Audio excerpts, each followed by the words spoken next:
రాష్ట్రాన్ని రెండు ముక్కలు చేసినప్పుడు ఎవడైనా వచ్చాడా? ప్రత్యేక హోదా కోసం ఎవడైనా పోరాడా? విశాఖ స్టీల్ ప్లాంట్ను ప్రైవేట్ పరం చేస్తుంటే కనీసం ఒక్కరైనా వచ్చి సంఘీభావం తెలిపారా? కనీసం ట్విట్టర్లో ట్వీట్ అయినా పెట్టాడా? కానీ రేవంత్ రెడ్డి అసెంబ్లీలో బెనిఫిట్ షోలను రద్దు చేస్తున్నాం అనగానే ఇండస్ట్రీలో ఉండే పెద్దవాళ్ళు, సినిమా హీరోలంతా తెల్లారేసరికి రేవంత్ కళ్ళ ముందున్నారు.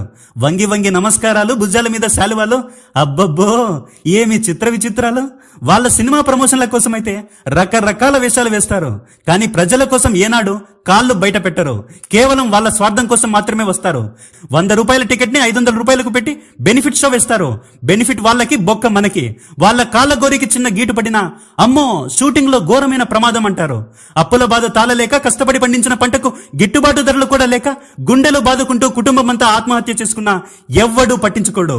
వాళ్ళు మనం ఆడించే ఆట బొమ్మలని నువ్వు ఎప్పుడైతే తెలుసుకుంటావో వాళ్ళు నీ చేతుల్లో కీలు బొమ్మలవుతారు, లేదా నువ్వు వాళ్ళ చేతిలో బొమ్మవై బూడిదైపోతావు.